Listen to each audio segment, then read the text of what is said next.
Muito bem, boa noite aos presentes, boa noite ao pessoal que nos acompanha pela internet. Hoje é um dia assim, muito especial para a gente, né?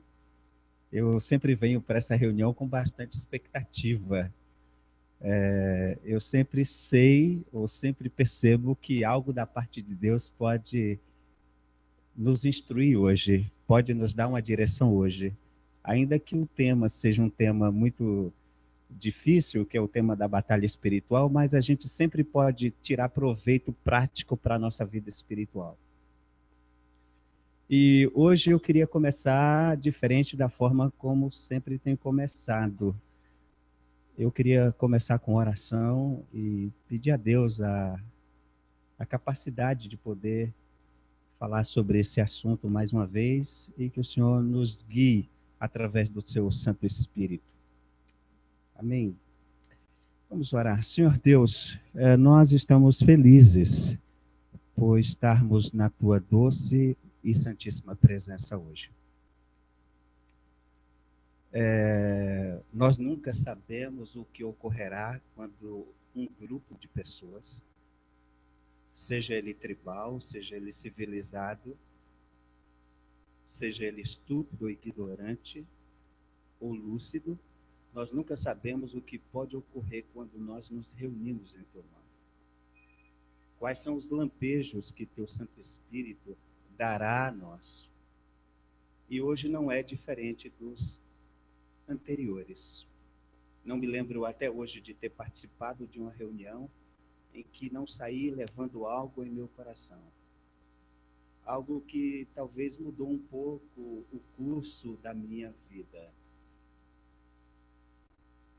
E recentemente, as programações que participei aqui nesta comunidade, muito foram pedagógicas na minha vida. Trouxeram bastante orientação. E as orientações que recebi me ajudou a aproximar-me um pouco mais de ti. Eu acredito que isto acontece com todos aqueles que estão aqui presentes e todos aqueles que nos acompanham pela internet, talvez possam testemunhar o quanto foi rica a palavra ministrada em qualquer situação. E termino minha oração lembrando de uma frase da tua bendita palavra que diz o seguinte, que a tua palavra não voltará vazia. E que ela, enfim, encontrará meios de cumprir o seu papel na minha ou na vida de qualquer um que ouve. Bendito seja o teu nome, que nos tem uma palavra tão excelente quanto a que temos. Talvez a minha habilidade seja uma habilidade muito ruim. Tem muitas pessoas muito mais habilidosas para tratar com o texto sagrado do que o teu servo que vos fala. Mas humildemente hoje, em nome de Jesus, eu suplico a tua graça e os teus favores para que eu possa discorrer sobre a apostila e também sobre os textos que a apostila sugere na tua bendita palavra. Obrigado e que o Senhor nos dê compreensão sobre tudo aquilo que vamos falar. Nós oramos com fé e te agradecemos no nome de Jesus, o nosso Salvador. Amém. Amém. Bem, nós estamos aqui estudando um assunto deveras complicado, que é o assunto de batalha espiritual. A batalha espiritual, na realidade, na minha vida, começou no dia que eu criei em Cristo como meu Salvador pessoal. Naquele dia iniciou-se um novo curso na minha vida, vários enfrentamentos, e aí você vai ter que aprender a lidar com a carne. E a carne é algo que é difícil de ser superado. A carne é algo difícil de ser vencido. E não se vence a carne com facilidade. Você pode vencer o mundo com facilidade e você pode vencer o diabo com facilidade, porque a dica para vencer o diabo está explicitado na palavra, que diz o seguinte: resistir ao diabo e ele fugirá de vós. É só resistir, ele foge. Ponto passivo. Não é? Segundo, o mundo. O mundo é uma questão de decisão. Por exemplo, eu não me afeiçoo, eu não tenho afetividade alguma, nem intimidade alguma com qualquer coisa do mundo. Eu me desliguei do mundo. Queria dizer isso. Me desligo da TV, porque a TV, você tem um controle. Você pode desligar, não é? Então você desliga e acabou. Aquela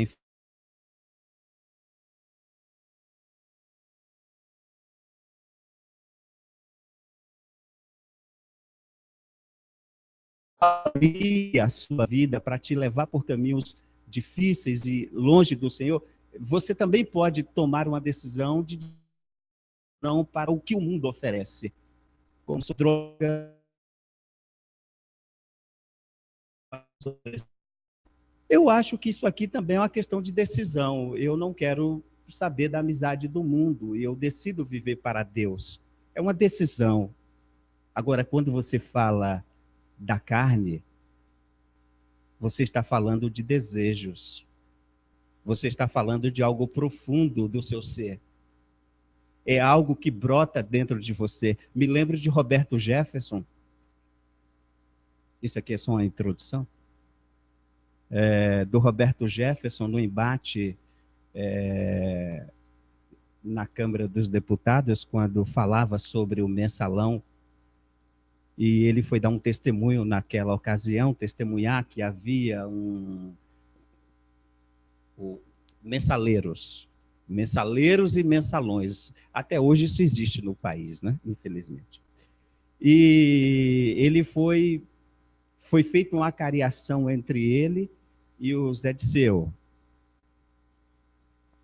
E me lembro de um dia que ele disse assim, olhando para Zé Disseu. Algumas coisas marcam a nossa vida, né? Algumas frases, alguns ditos, alguns olhares. E Roberto Jefferson é um advogado muito culto, uma pessoa que tem a habilidade da retórica, sabe falar como ninguém, uma dicção invejável. E ele disse, naquela ocasião fatídica, olhando para Zé Disseu, o senhor provoca em mim os instintos mais primitivos. Essa frase diz tudo. Essa frase diz tudo. Diz quanto é difícil você lidar com você mesmo. Como é difícil você se enfrentar quando você tem desejos que pulsam dentro de você. Desejos. O apóstolo Paulo tem uma afirmação que é muito interessante, ele diria o seguinte, que se não fosse a cobiça, ele não saberia que era um transgressor da lei, mas a cobiça revelou nele todo tipo de transgressão. Então, vencer a si mesmo é uma coisa muito complicada e há um remédio para vencer-se a si mesmo. Eu queria colocar isso aqui como dica para vocês que querem ser santos no mundo. Infelizmente, o mundo teve poucos santos, né? E talvez Deus produzirá na Sabaó novos santos para esta cidade de Campinas. Tivemos muito poucos santos na história, mas se você tomar por certo que queira vencer a si mesmo, olhando para a minha experiência com Cristo, olhando para a minha caminhada com Cristo, meu itinerário que eu faço sempre com Jesus, eu descobri que nesse longo período da minha vida, eu não encontrei escape para os meus desejos. Não encontrei muitas vezes, você pode pensar assim, eu poderia me conscientizar sobre o fato de que se eu orasse bastante e se eu lesse muita Bíblia e tivesse muita disciplina religiosa, eu poderia então combater a mim mesmo através do processo de inculcação e de repetição de algumas orações, de alguns mantras e etc. Mas aí você vai descobrir que há pensamentos que brotam dentro de você que você não tem como desligá-lo. Ainda que você não esteja pensando, eles atravessam a sua mente e te capturam naquela hora. E aquilo que você não queria pensar é justamente aquilo que ocupa o teu pensamento. Não é porventura que o apóstolo Paulo diz em Romanos, no capítulo 7, o bem que eu quero fazer, este eu não faço, mas o mal que eu não quero, este sim eu pratico. Desgraçado homem que sou, quem me livrará do corpo desta morte? Porque o pecado corre nas nossas veias sanguíneas. O pecado clama para que nós nos rendemos a ele. E aí eu descobri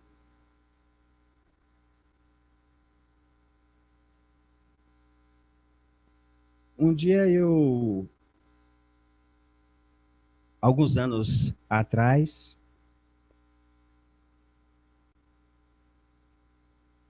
eu tive um problema de relacionamento com a minha esposa. E eu me lembro que eu saí de casa.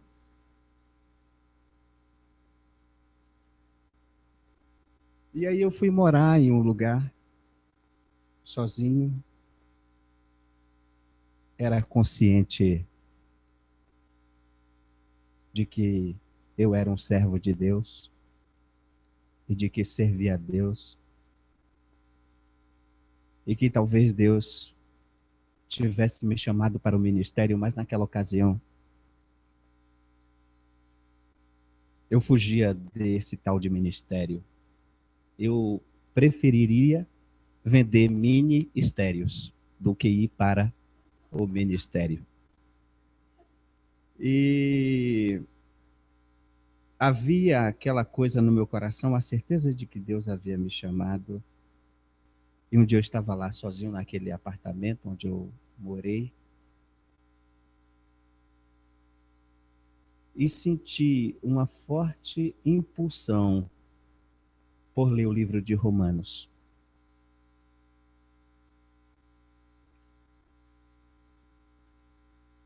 Momentos antes de ler o livro de Romanos, eu estava certo de que eu queria continuar separado da minha esposa.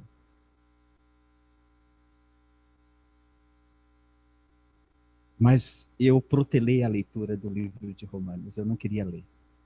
Mas aquela voz falava comigo, leia o livro de Romanos.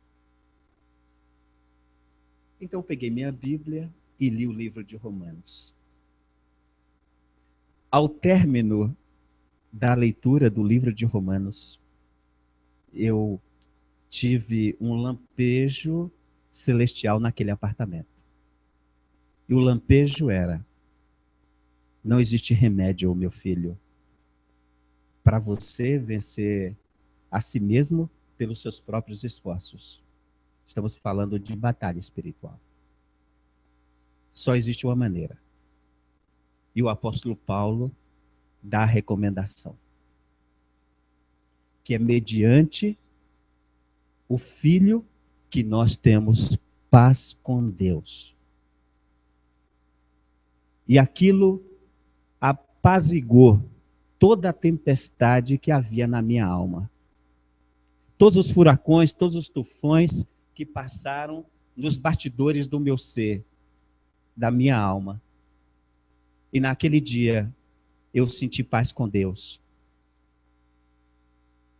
E decidi voltar para minha casa, reconciliar com a minha esposa, e depois lembrei de que para a gente, você que está na internet aí escutando esse testemunho chato,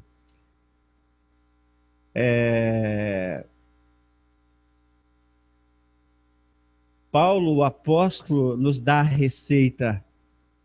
E depois de muito tempo, passei a observar o receituário do apóstolo. O apóstolo tem uma receita para quem quer superar a carne. Ele diz: já estou crucificado com Cristo. Não vivo eu, mas Cristo vive em mim. Ou seja, só existe uma maneira de você vencer a sua carne, vencer os desejos que brotam sem explicação do seu ser. Precisa levar a sua carne até a cruz e deixá-la lá. Você tem que fazer morrer essa velha natureza. Ao fazer morrer a velha natureza, você é um daqueles que a gente pode adicionar como santos no mundo, porque não vivem para si, não vivem para os seus prazeres, não vive para o ventre, não vive para a gastronomia nova, não vive para nada destas coisas. Você vive exclusivamente para Deus e rende-se a Deus cada dia da sua existência. É um abismo chamando outro abismo. Um dia eu quero Deus, daqui a pouco eu quero mais Deus, e daqui a pouco eu estou atolado em Deus. E essa é uma fome que não passa. Não existe como passar essa fome, porque cada dia que você quer Deus, você deseja mais Ele. E aí eu me lembrei de um texto do Apocalipse que diz o seguinte: aquilo trouxe um conforto incrível para a minha existência. Quem é limpo, limpe-se mais. E quem é sujo, suje-se ainda. E eu fiquei pensando, puxa Deus, eu não quero me sujar, eu quero me limpar mais, eu quero ficar clean, quero ficar limpíssimo. E esse é o desejo que Deus tem para vocês que estão aqui presentes e para vocês que estão ouvindo na internet, que gostaria mesmo de ter uma vida que fosse um refletor ou que fosse um chafariz de Deus. Um chafariz é aquela fonte que você encontra no meio da praça com muitas lâmpadas. Já pensou você ser um chafariz de Deus? Mas isso só é possível quando você crucifica a sua velha natureza e agora você vive governado pelo Filho de Deus. Isso é impagável. Isso aí é uma experiência incrível. E Deus quer adicionar essa experiência na tua vida prática, talvez hoje. Amém? Desculpem. Achei que deveria ter dado esse testemunho. Não estava programado, não vim pensando nesse testemunho. Mas quando você rende-se a Cristo, outro dia a pastora pregou aqui, a pastora Lucielen, não me esqueço.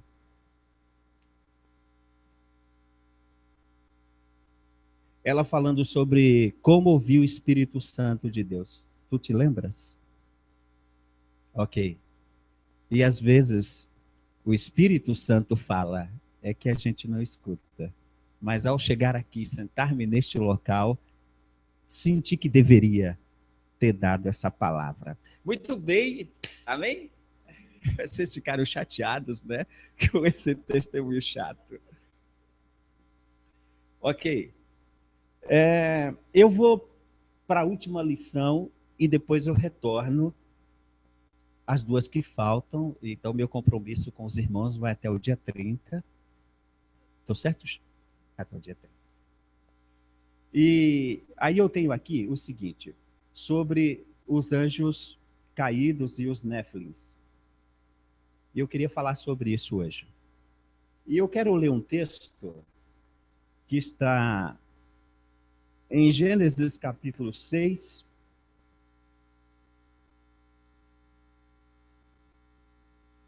Gênesis capítulo 6. Amém? Estão comigo? Todos têm Bíblia? A gente poderia fazer uma leitura assim, tipo, estourando pipoca, cada um lendo um verso assim na sequência, sem espaçar o tempo, né? Um termina, outro começa, e se dois lerem juntos, terminam os dois lendo juntos, tá bom? Não tem problema. Se for outra versão, fica uma dissonância interessante. Gênesis 6, de 1 a 20. Gênesis 6, de 1. Não vamos ler de Gênesis 6, de 1 a 20. Eu peço para os irmãos parar a hora que eu achar o texto. Ok? Vamos lá? Quem começa? Com voz de pregador? Legal é que você vai usar o microfone agora.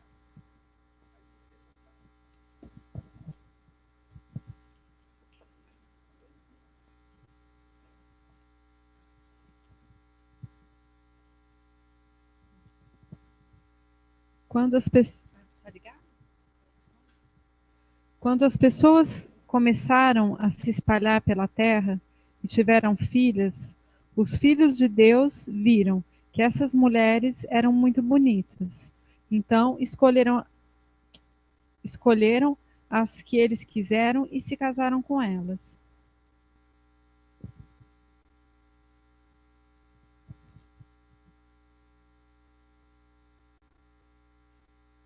Aí o Deus Eterno disse: Não deixarei que os seres humanos vivam para sempre, pois são mortais. De agora em diante, eles não viverão mais do que 120 anos.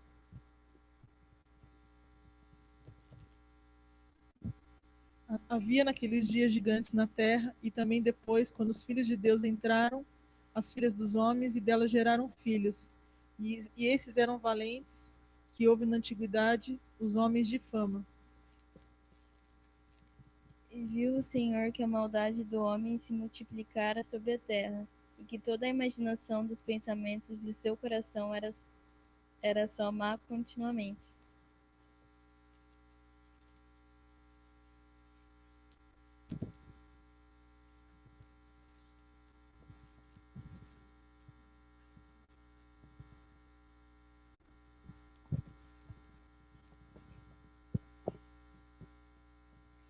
Então arrependeu-se o Senhor de haver feito homens sobre a terra e pesou-lhe em seu coração.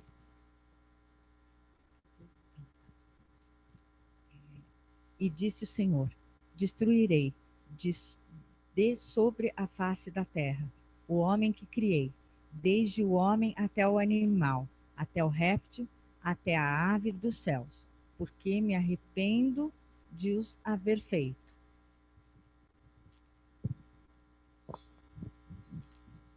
Mas o Senhor Deus aprovava o que Noé fazia. Esta é a história de Noé. Ele foi pai de 3 filhos, Sem, Cã e Jafé. Noé era um homem direito e sempre obedecia a Deus. Entre os homens do seu tempo, Noé vivia em comunhão com Deus. Noé gerou 3 filhos, Sem, Cã e Jafé. Ora, a terra estava corrompida aos olhos de Deus e cheia de violência. Ao ver como a terra se corrompera, pois toda a humanidade havia corrompido a sua conduta, Deus disse a Noé: Darei fim a todos os seres humanos, porque a terra encheu-se de violência por causa deles. Eu os destruirei com a terra. Você, porém, fará uma arca de madeira de cipreste. Divida-a em compartimentos e revista-a de piche por dentro e por fora. Faça-a com 135 metros de comprimento, 22 metros e meio de largura e 13 metros e meio de altura. Faça-lhe um teto com um vão de 45 centímetros entre o teto e o corpo da arca. Coloque uma porta lateral na arca e faça um andar superior, um médio e um inferior. Eis que vou trazer águas sobre a terra, o dilúvio, para destruir debaixo do céu toda a criatura que tem fôlego de vida. Tudo o que há na terra perecerá, mas com você estabelecerei a minha... Segundo que saiu.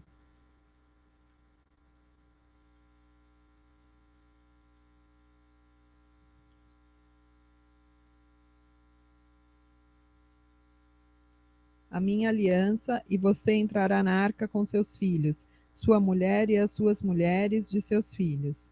Faça entrar na arca um casal de cada um dos seres vivos, macho e fêmea, para conservá-los vivos com você. De cada espécie de ave, de cada espécie de animal grande, de cada espécie de animal pequeno, que se move rente ao chão, virá um casal a você para que sejam conservados vivos. E armazene todo tipo de alimento, para que você e eles tenham mantimento. Noé fez tudo exatamente como Deus lhe tinha ordenado.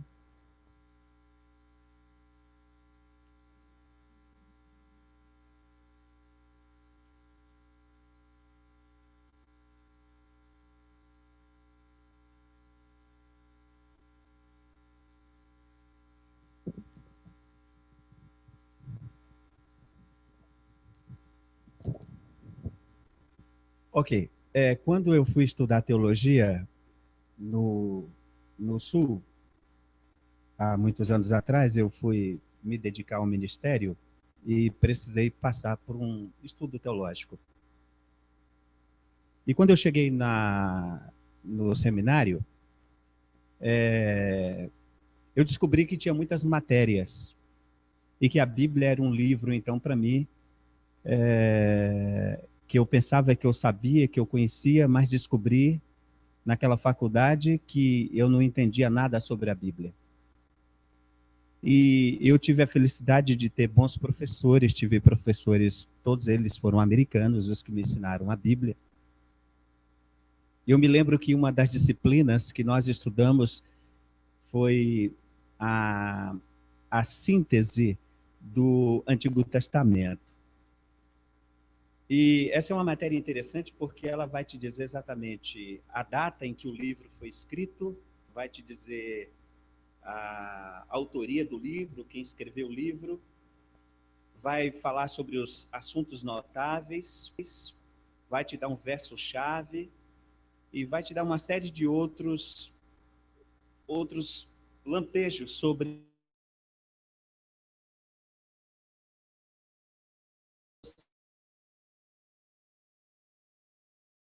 o texto-chave, sobre o que o assunto está tratando e para quem está sendo endereçado aquele livro, para que público o escritor mandou ou escreveu, o que ele estava pensando. Essa é a ideia de fazer uma síntese do Antigo Testamento. E quando nós chegamos no livro de Gênesis, foi nos dito o seguinte, porque isso é um fato curioso, nós estamos aqui vendo que Deus acabara de criar o homem, e o homem povoar a terra, e aqui você tem uma decisão de Deus radical de banir o homem, banir a existência do homem e dar cabo de toda forma de existência. E aí você descobre, em Gênesis capítulo 6, essa corrupção generalizada. Lembrando que nós temos o rastro dessa corrupção posterior ao dilúvio. Depois você vai perceber que o problema da corrupção não tem como bani-la, porque ela está no homem. Ela está no homem. Então, para banir a corrupção, era necessário acabar com a raça humana, literalmente. Deveria ser incinerada. Mas olha só o que Deus faz. Deus, então, propõe a destruição e propõe a Noé que ele seja a única família que vai escapar daquele grande juízo. Então, Deus já definira isso, que a família de Noé seria salva da grande catástrofe das águas. Muito bem. Noé, então, obediente à voz de Deus, começa então a construir a sua arca, que é o meio de salvação. E Noé proclama aos moradores de que devam entrar na arca porque virá um grande dilúvio. A grande questão sobre esse texto é como a terra se corrompeu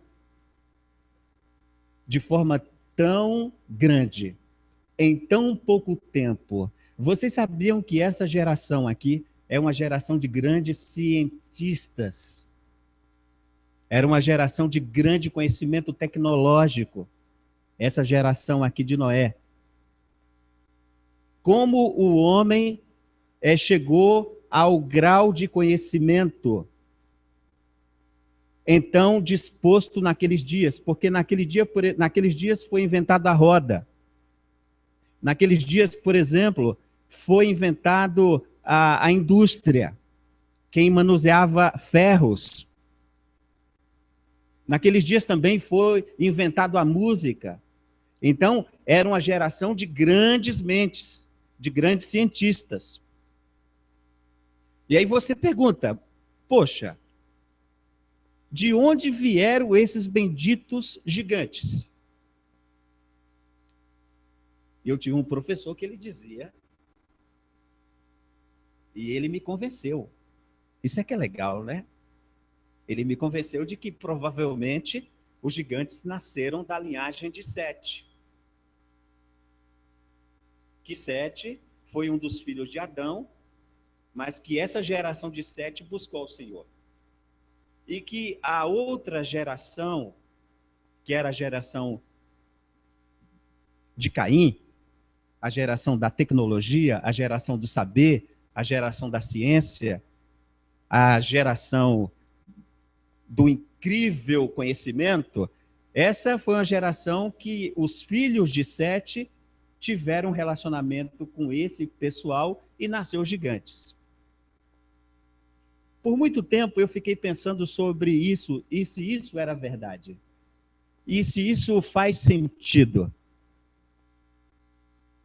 Porque não justifica o nascer dos gigantes se humanos estão cruzando-se normalmente, tendo um relacionamento. Não faz sentido nascer gigantes. Porque você está falando de mutação genética. E para ter os gigantes, conforme está previsto e descrito e descoberto, que nós tivemos gigantes habitando a Terra em eras primitivas da Terra, porque eu estou falando de uma era bastante primitiva, que esses gigantes, alguns tinham 4 metros de altura. Como é que você tem esses elementos? Como é que se explica a aparição dessa galera? Está compreendendo o mistério? Então, quando você tem a linha de Sete, que é aquela linha que começou a buscar o Senhor, está acompanhando o raciocínio? Começou a invocar o nome do Senhor, cruza com esses que não buscavam o Senhor, que vamos chamar de os ímpios da tecnologia, então nasceram os gigantes. Aí você pergunta, isso faz sentido? Talvez se houvesse uma mistura entre povo de Deus e ímpios, o que talvez teremos é um choque cultural. No máximo, vai haver um choque cultural. Pode ser que o cristão aprenda com o ímpio algumas coisas que ele não deveria aprender, mas ele aprende. Aí é uma transferência e uma fusão de culturas. Mas quando você fala, por exemplo, de gigantes, e que a terra em tão pouco tempo se corrompeu, à vista do Deus eterno, do Deus poderoso, a ponto, escute os senhores, de Deus chamar um concílio divino, e lembre-se, do concílio divino só participam 3. Do concílio divino. Quando Deus decide tomar uma decisão, ele nunca toma sozinho sem considerar a sua família cósmica, a sua família divina. Quem é a família divina? A família divina é Deus Pai, Deus Filho e Deus Espírito Santo. Os outros seres angelicais não participam desse concílio de Deus. Por exemplo, quando Deus resolveu criar o homem, ele disse, façamos o homem. Quando ele resolveu destruir a terra, ele disse, eis que o homem é como um de nós. Lá na Torre de Babel, ele diz, vamos descer e vamos confundir a língua, tá vendo? É sempre uma decisão coletiva, nunca uma decisão unilateral. Então, Deus sempre reúne a família para decidir o que vai fazer. Então, Deus resolveu destruir por um concílio prévio, que nós não sabemos. Agora, isso tem base bíblica, o que eu estou falando? Tem. Eu vou dar uma base bíblica, eu não deveria dar. Porque eu pressuponho que os irmãos conheçam as Escrituras.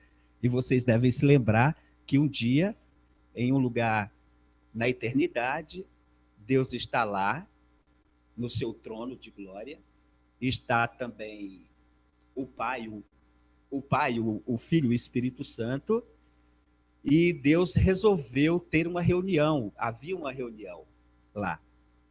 É quando os filhos de Deus se apresentam para trazer talvez relatórios. E me parece que naquele dia veio também Satanás participar daquela bendita reunião. Lembram disso? Isso está descrito no livro de Jó. E Deus então pergunta, de onde vens, Satanás? Aí ele responde, Eu venho, pasmem os senhores, eu venho de rodear a terra e passear por ela. O termo no hebraico aqui, rodear a terra, significa vagabundear. Então Deus diz: observar-te, o meu servo Jó, nota que o diabo não observa Jó. Está compreendendo? Mas Deus lança uma aposta: observar-te, o meu servo Jó? Ele sim. Consultou lá no laptop dele, Jó, mora tal, pá, eu tenho um relatório bom dele aqui. Ele disse: olha, o senhor dá a ele tudo o que ele quer, o senhor cerca ele, tudo que ele põe a mão ele prospera, o senhor protege ele com a menina dos teus olhos, então é natural que ele te sirva. Olha o argumento.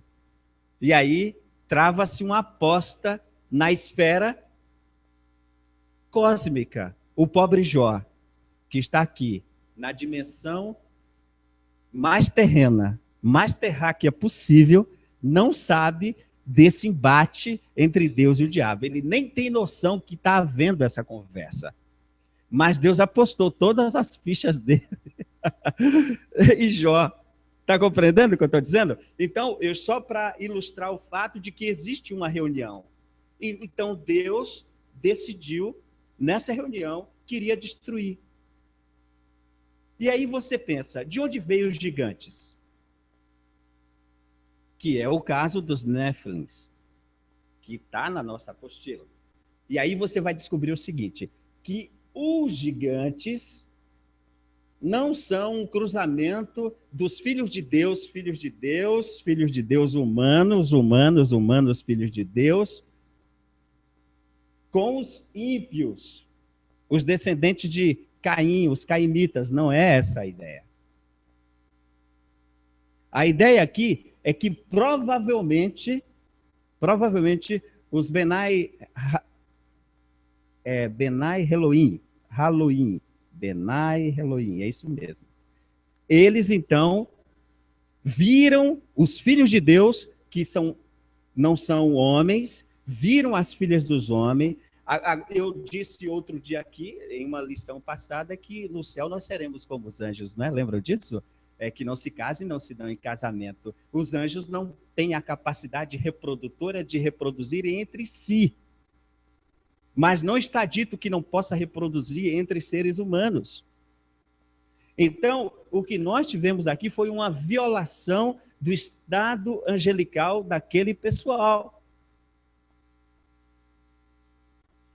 Eles, então, deixaram seu estado original pelas mulheres e, observando as mulheres, vieram para possuir as filhas dos homens. Está acompanhando o raciocínio? Eles vieram para possuir os filhos, as filhas dos homens, porque eles viram nela o quê? Não é só formosura. Olhem para mim. Não é uma questão de formosura. Não é porque eles acharam as filhas dos homens lindas, bonitas, irresistíveis. Não é essa a ideia. A ideia do mentor intelectual dessa façanha, de vir para este mundo, materializar. Por exemplo, nós tivemos um filme de grande sucesso, que foi o filme do Nicolas Cage, Cidade dos Anjos. E ali você tem uma verdadeira noção do que é o mundo espiritual. Vou dar outro exemplo, não deveria dar, mas vou dar. Recentemente nós tivemos um comercial muito sugestivo, emblemático, ao extremo aquele comercial, daquele Axe.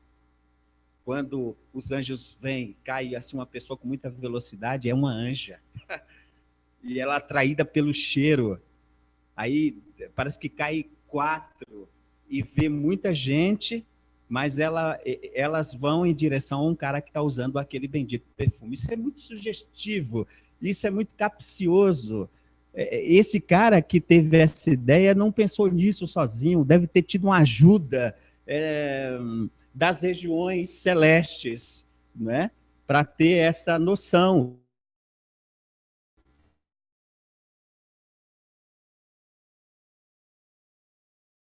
As filhas dos homens que eram formosas à vista, mas aí nós temos um problema, não era só por isso.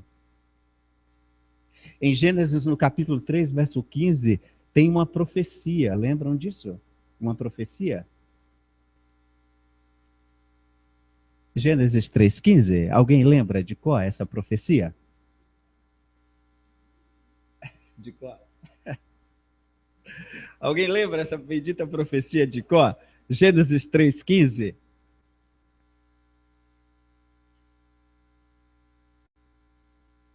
O que diz aí Gênesis 3,15?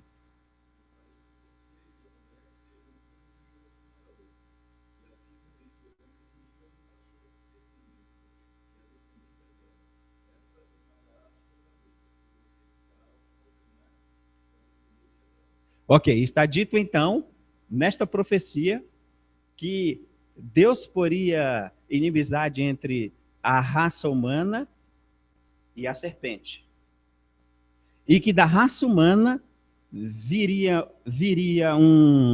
ele manteria uma linha na história, e que essa linha de descendência viria o Messias. Nessa linha de descendência viria o Messias. Qual era a intenção dessa corrupção generalizada naqueles primeiros anos da nossa história, com tanta tecnologia, com tanto saber, com tanto conhecimento? Naqueles dias, por exemplo, não deveria dizer para vocês, mas já foi revelado ao homem naqueles dias. Pasmem os senhores, e você que está na internet, não caia para trás. Mas pasmem os senhores, naqueles dias já foi ensinado ao homem como chegar à lua. Tamanha era a capacidade de conhecimento transmitido por aqueles seres que vieram. A ideia era corromper a raça humana de tal maneira que atrapalharia a vinda do Messias. Esse era o plano do mentor intelectual. E quando eu falo do mentor intelectual, claro, eu estou pensando naquele anjo que um dia eu fiz aqui uma montagem mais ou menos como é que foi os seus dias lá nas mansões celestiais. Então, esse anjo, ele montou esse plano e enviou essas criaturas que se materializavam, possuíam as filhas dos homens para atrapalhar, e eles também produziram toda a técnica de morte, toda a indústria de morte. Por exemplo, vocês sabem que Platão é um cara muito crível, né? O pensador Platão, ele é um pensador que todo mundo acredita no que ele escreveu. Não existe como não crer no que Platão disse. Há uma coisa que Platão disse que as pessoas não acreditam, mas ele viu, ele descreve em seus escritos sobre uma cidade perdida chamada Atlântida.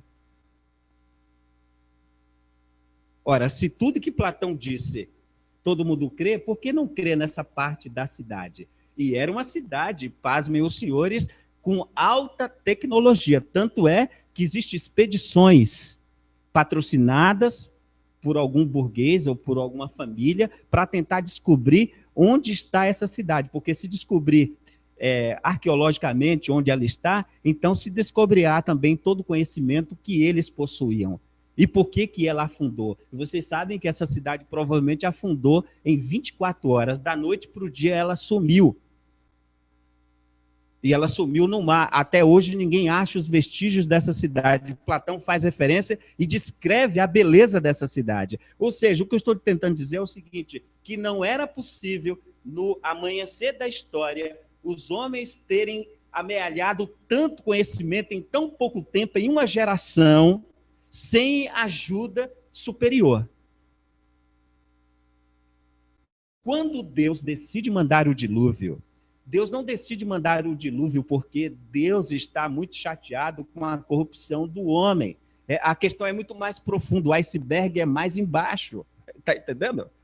É porque Deus queria, de fato, destruir estes seres, estes gigantes que estavam corrompendo os seres humanos. Vou dar um exemplo que não deveria dar, mas vou dar para abençoar a sua vida.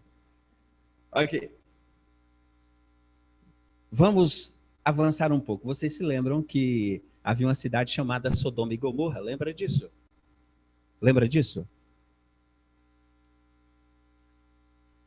Quando os anjos chegaram lá naquela cidade para executar as ordens divinas, vocês lembram o que aconteceu enquanto os anjos chegaram na cidade? Eles ficaram na praça. Você vê que praça não é algo bom, né, para ficar. Já viram? Não fique na praça. Né? Eles ficaram na praça, Ló vem do trabalho, passa e os vê. E os leva à sua casa. Lembram disso? E o que acontece? Anoiteceu, e o que aconteceu? Os homens daquela cidade, de grandes a pequenos, estavam reunidos em uma campanha. A primeira passeata aqui. Brincadeira. Esquece o que eu disse aí. Apaga isso aí. Ok. Estavam lá na porta, e o que eles queriam? Queriam ter relações com os anjos. De onde vem essa informação? O mundo já foi destruído. Os gigantes também já foram destruídos. Muitos dos gigantes morreram nas águas do dilúvio, porque Deus mandou o dilúvio e eliminou toda a raça, toda a criação. Os animais, as mutações genéticas de animais, cruzamentos de animais, toda aquela ciência que a mitologia grega descreve como aquele homem meio cavalo, como é o nome de aquilo? Exatamente. Todas aquelas coisas eram bem possíveis naqueles dias, em função do grande conhecimento que vinha de cima. E a ideia era estragar a raça humana. A ideia era falir a raça humana mesmo, levar ela ao extremo da sujeira. Por isso Deus então decidiu matar a todos. Mas, paz, meus senhores, alguém deve ter escapado do dilúvio. Alguém deve ter escapado. Porque lá na frente, vocês devem se lembrar que quando Israel é tirado do Egito e que está indo à terra de Canaã, sobre a batuta de Moisés, lembram disso? Sobre a batuta de Moisés, sobre a regência de Moisés. Moisés, então, reúne os príncipes e envia eles aonde? A terra prometida. Vai lá espiar a terra.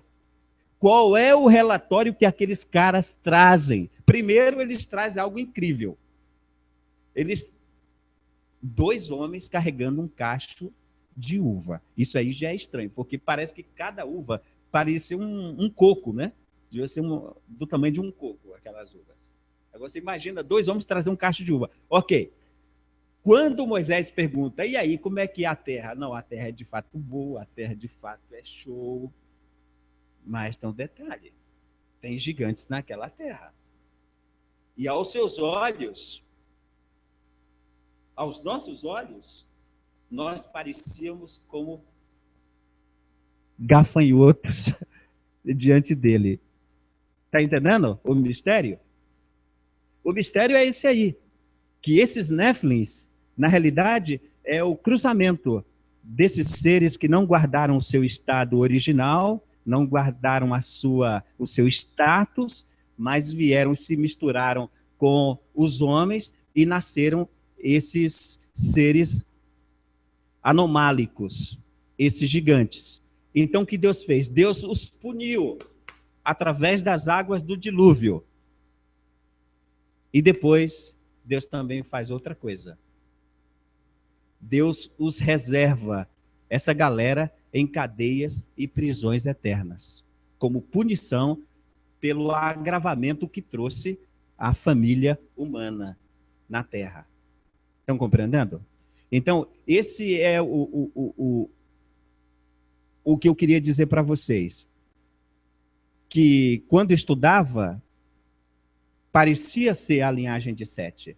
Mas quando você vai ganhando um pouco de maturidade, quando você vai estudando um pouquinho mais, você vai vendo que tais coisas não são possíveis. E há muitos mistérios no mundo. Esse mundo reserva mistérios que só Jesus na causa.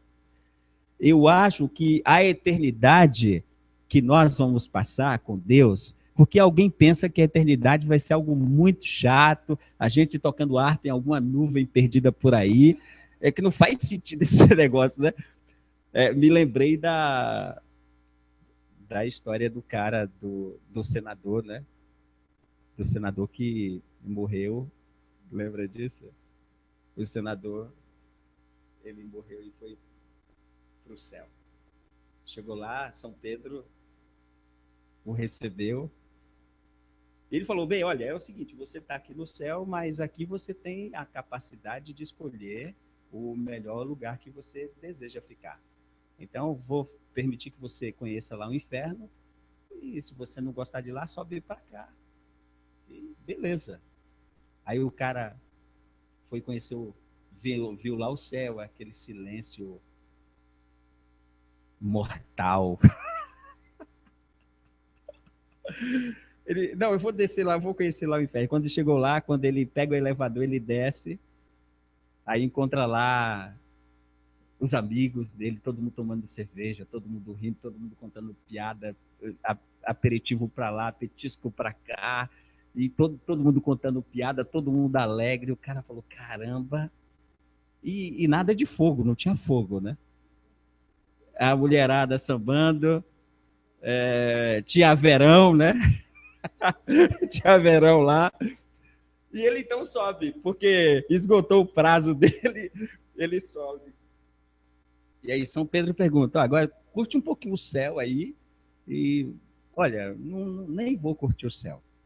Eu vou fazer o seguinte, eu já decidi, meus amigos estão lá embaixo, lá está uma festança, e eu vou para lá. Tudo bem, só que é o seguinte, você sabe, né? Não tem volta. Não, tudo bem, pode deixar comigo, meus amigos estão esperando lá. Aí ele pega o elevador. Quando ele desce no elevador, quando ele sai, ele já percebe que o elevador desapareceu. Ele já sente um calor horrível. E quando ele entra lá, aquele clima de festa desapareceu. Quem recebe ele é o capeta, com o tridente, e dá uma espetada nele. Ele falou, ué, mas não é esse o lugar que eu estive agora há pouco. Ele falou, não, é esse o lugar, só que àquela hora eu estava em campanha e eu ganhei a eleição. Entendeu? Então, agora, mais ou menos isso, né? Então, pensa-se que no céu vai ser uma chatice, que ninguém quer ir para o céu. Mas, na realidade, é o seguinte, eu acho que na eternidade nós vamos ter muitas lições. Eu acho que a gente vai aprender coisas assim do mundo, muito incríveis. Tem muita coisa para explorar. Talvez uma eternidade, 2 eternidades, não dá ainda para Deus nos contar toda a história da nossa humanidade. Porque tem muito segredo. E agora é interessante que isso que eu estou falando para vocês está no livro apócrifo de Enoque. Não sei quantos já tiveram a honra de ler um livro apócrifo. Que a gente fala de livros espúrios, né?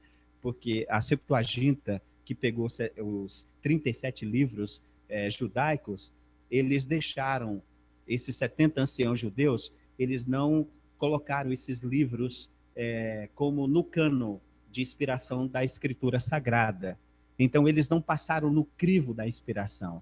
Então, os 70 anciãos judeus tiraram vários livros de fora. Então, você tem Tobias fora, Macabeus está fora, o livro de Enoque está fora, o livro de Judite está fora, mas aí você vai descobrir o seguinte, lendo a Bíblia, eu estou falando de Bíblia. Judas faz uma citação do livro de Enoque.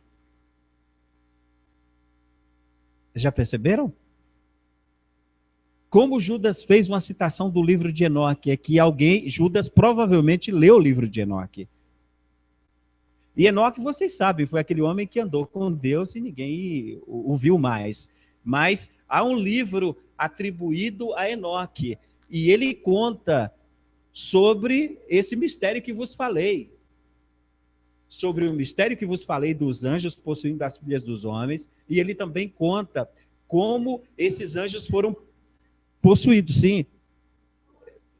Não são os anjos que estão santificados e guardados. Esses são os rebeldes, né, que se rebelaram contra Deus. Então, essa é a galera. Então, o livro de Enoque conta essa experiência. Por exemplo, você vai para o livro de Pedro, acho que a segunda carta de Pedro, ele também faz uma menção sobre o que Enoque fala no seu livro. Ou seja, o que você tem no livro de Enoque é profundo. São revelações fantásticas. Não estou dizendo que são inspiradas, mas os autores como Paulo e Pedro e Judas citam os textos de Enoque em algumas ocasiões, mostrando a realidade espiritual daqueles anjos que não guardaram o seu estado original. Então, os Néfilis, de fato, eles existiram. E foi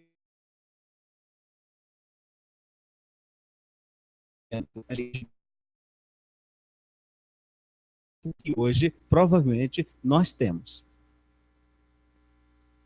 Agora, por que eu estou dizendo isso? Porque Pedro, nessa segunda carta, vai comparar os que pervertem o evangelho.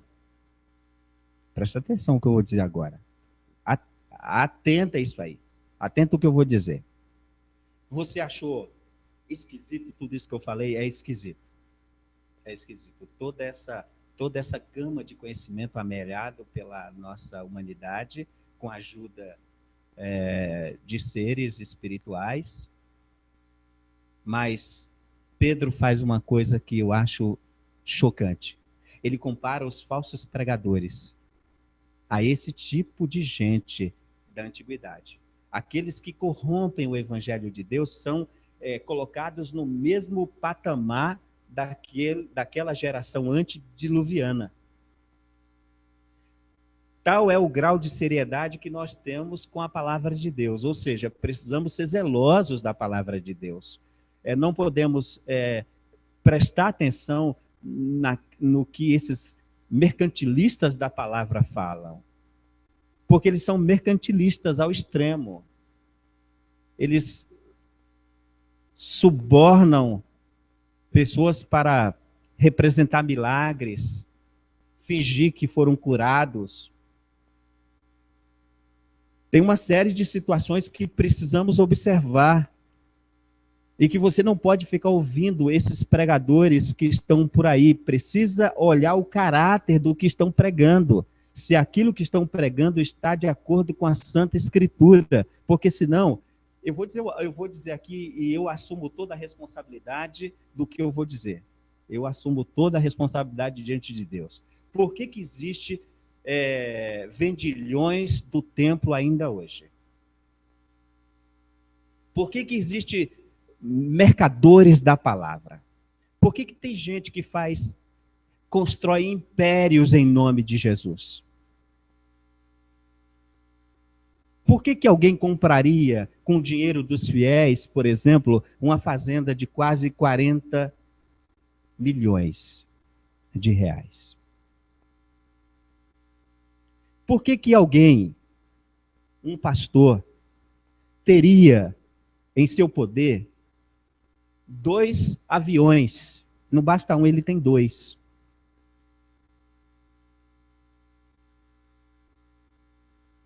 E aí, isso vai se multiplicando. Por que outros têm TVs, rádios e tudo isso? Porque como é que esse pessoal, através do engano, e esses pregadores, na minha opinião, são juízos. Joel Osteen, dos Estados Unidos, é um juízo de Deus contra aqueles que não prestam atenção na palavra de Deus. Esses pregadores são verdadeiros juízos de Deus para a humanidade.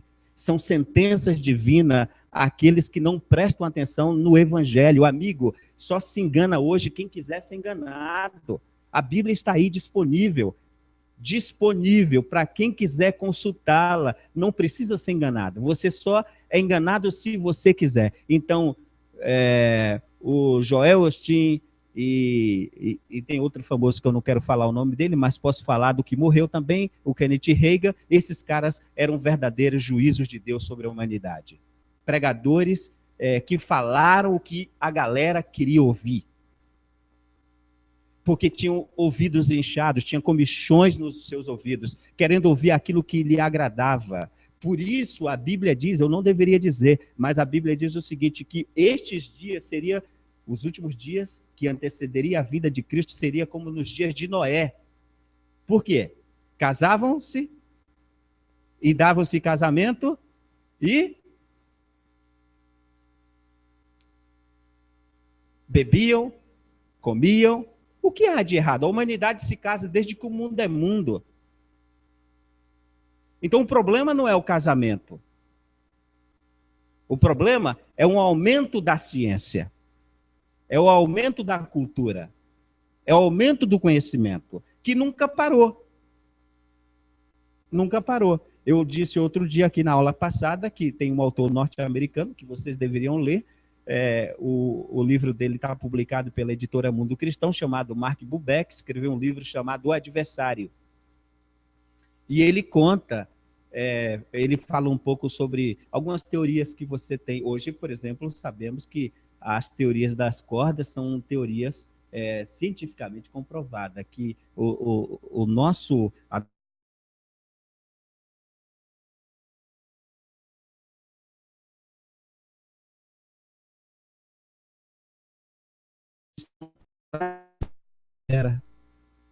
Esses demônios estão atrás da nossa atmosfera e eles produzem o conhecimento.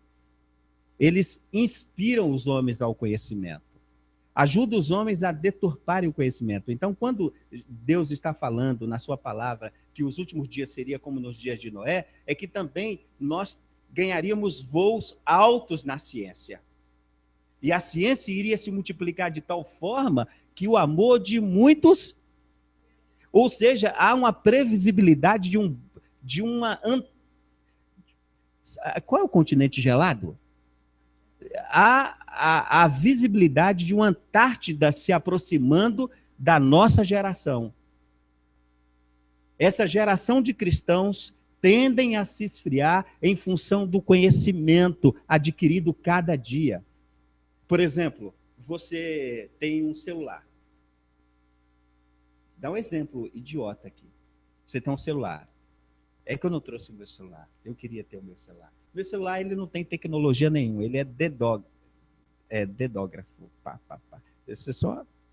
Tá. Ele não tem muito... Ele não tem Android, não tem nada. Aí você fala assim, tem um celular... Saiu um celular da Apple, um S... Você não usa tudo que um S tinha lá. Aí saiu 2S, você vende. Aí já está no 6? Está no 6. Ninguém usa aquilo. E as pessoas ficam desesperadas para adquirir o novo. Porque ele tem coisas que aqueles outros não têm, mas você nunca usou o que tinham outros, os recursos disponíveis no outro, você nunca usou. Então, ou seja, é uma geração que se avizia de um conhecimento tão grande que ela ficará gelada para Deus. Ficará uma geração gelada para Deus, gelada para as coisas de Deus, porque isso está previsto. Agora, eu vou dizer, e não deveria dizer, quem disse e quem previu essa geração como um bloco de gelo foi Jesus. Que por aumentar a iniquidade ou por multiplicar a ciência, o amor de muitos esfriariam. Então nós estamos vivendo esse tempo de um amor amplamente esfriado. Vou dizer outra coisa que não deveria dizer. Houve um avivamento satânico recentemente na nossa geração. Houve um avivamento satânico. Nós cristãos falamos tanto de avivamento, mas avivados de fato estão os adversários nossos. O diabo está produzindo avivamento atrás de avivamento. Nunca foi tão escancarado a adoração ao devil, como na nossa geração. As propagandas de TV todas explicitam essa adoração descarada que está vendo a música, a cultura, a arte, tudo isso está, de fato, sendo produzido na nossa geração. É um avivamento diabólico em nosso mundo. A grande questão é como é que a igreja vai resolver isso? Como é que a igreja vai combater esse avivamento? Jesus previu uma aproximação de um conhecimento tão grande, próximo à sua vinda, que é inevitável, não há como parar esse negócio, não há como parar. A tecnologia ela é redescoberta e ela chega-se a novos, por exemplo, estão dizendo por aí, não deveria dizer, mas em 2030 já é possível você conectar a sua mente aos computadores. Você não vai precisar, você vai conectar a sua mente à nuvem de informação. Você vai ter uma inteligência artificial disponível. Disponível. Bem, aí todo mundo será inteligente, até eu que não sou. Serei muito inteligente nessa época, né? Porque terei acesso à nuvem de informação, faço um download ali na hora e dou uma palestra. Olha que bacana. Citando pessoas antigas, citando filósofos, data, tudo certinho, porque a minha mente está conectada. É o avanço da ciência, é o multiplicar da ciência. Vocês estão compreendendo? Como é que a igreja vai vencer isso? A igreja não vai vencer. A igreja será tirada. A igreja não tem como combater esse negócio, né? Nós seremos tirados. Seremos tirados. Dos presentes, quem aqui vai? E na internet, quem vai? Ok?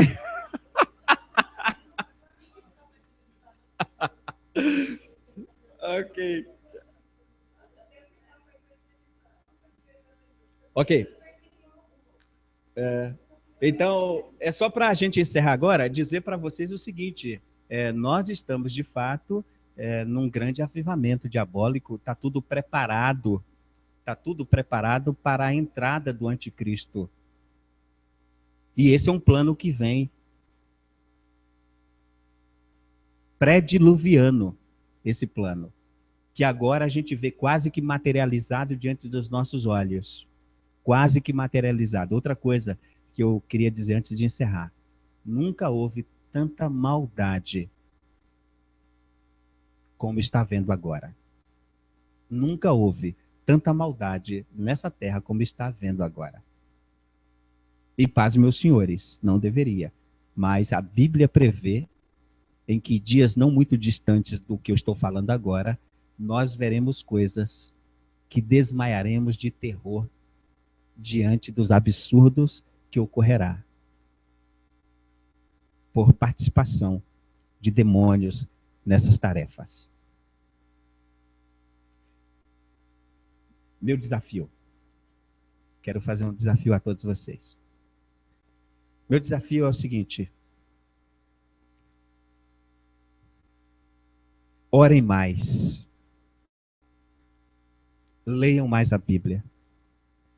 Chorem mais diante de Deus. Santifique-se mais diante de Deus.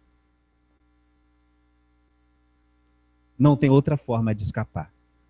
Se não estiver apegado com Deus. Uma distração, você leva um bote. Uma distração, você leva uma rasteira. E tudo começa... Eu vou dizer uma coisa. E quem disse isso não foi eu. Abre aspas. Quem disse isso foi o pastor Alejandro Bulhon. Ele disse que quando o diabo vem, ele nunca vem com tridente, com chifre. Ele sempre vem atrás de uma loira bonita, de uma situação bastante cativante. Nunca é o real, é sempre a fantasia que te atrai.